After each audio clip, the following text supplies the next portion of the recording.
E aí, meus amores, vamos para a segunda parte da matéria? Entramos no capítulo 8, onde fala sobre a biosfera e os recursos naturais. O planeta Terra é o único lugar conhecido no universo onde ocorre o fenômeno chamado vida, graças às suas condições naturais. Essas condições existentes no nosso planeta são resultados de um conjunto de processos e trocas energéticas abióticas, que são entre elementos não vivos, e bióticas, que são elementos vivos, que formam um grande sistema planetário, o Sistema Terra. O Sistema Terra é essencialmente fechado para a troca de matérias com o universo, constituindo assim uma unidade natural.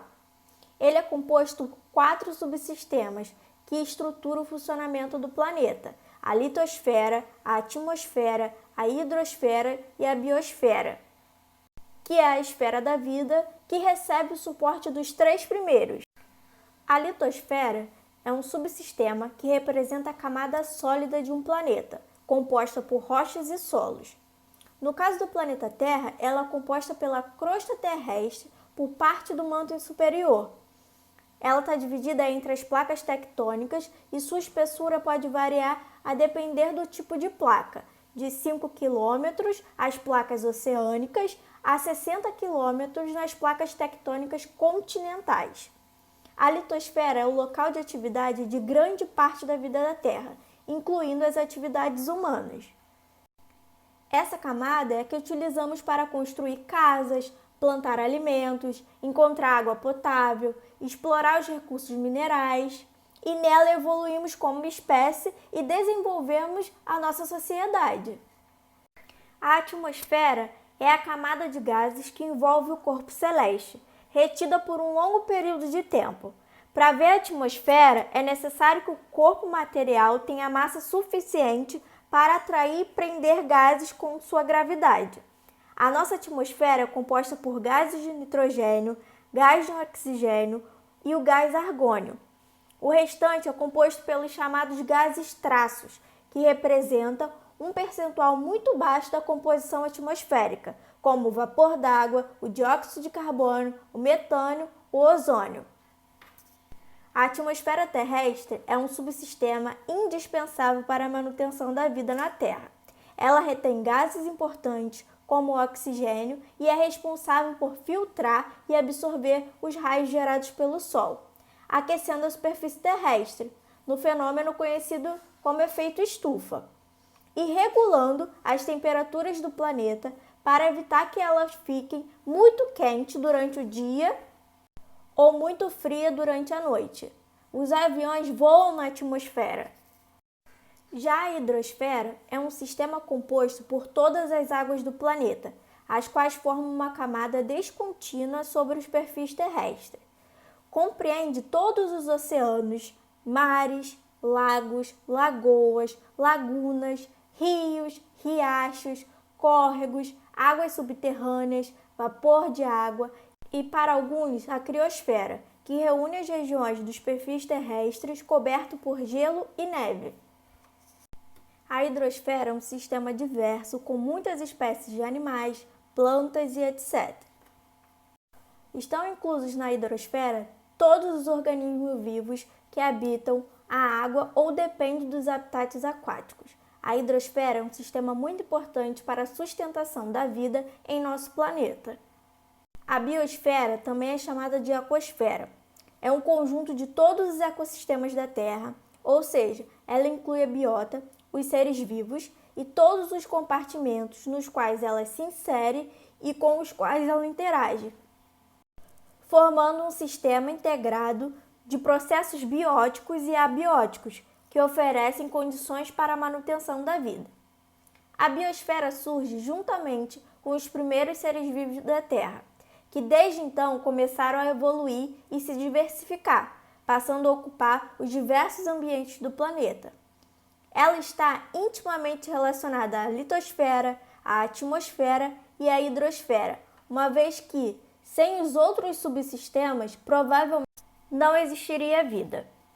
A biosfera pode abranger desde os picos montanhosos mais elevados, como o Monte Everest, até as forças abissais marinhas, como a Fossa das Marianas, englobando também ambientes dos mais quentes aos mais frios. Quanto mais adversas são as condições de vida, menores são as chances de ocorrência da biosfera. Assim, estima-se que a biosfera não tem mais de 13 km de espessura, porque os seres vivos, em sua maioria, necessitam de luz, calor, matéria e água. Quando falamos em biosfera, devemos destacar sua complexidade, que resulta de vários fenômenos químicos, físicos e biológicos. Por causa desses vários fenômenos, a biosfera está em constante modificação e os seres vivos exercem um papel fundamental nessas mudanças. E qual a relação do ser humano com a biosfera?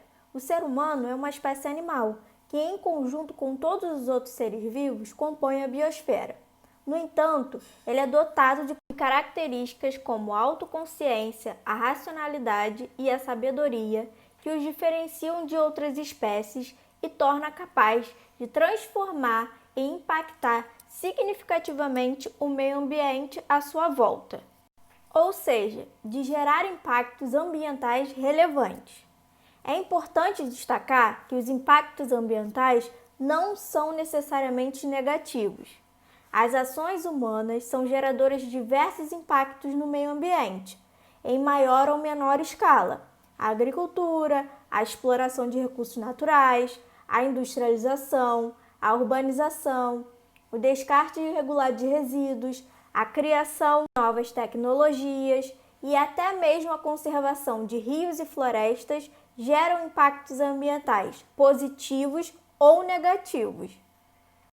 Os impactos negativos são os mais conhecidos, por serem mais intensos e gerar maior repercussão, como, por exemplo, a agricultura intensiva, a exploração de madeira na floresta amazônica, a atividade industrial, a poluição das águas, a urbanização mal planejada, o descarte irregular de resíduos.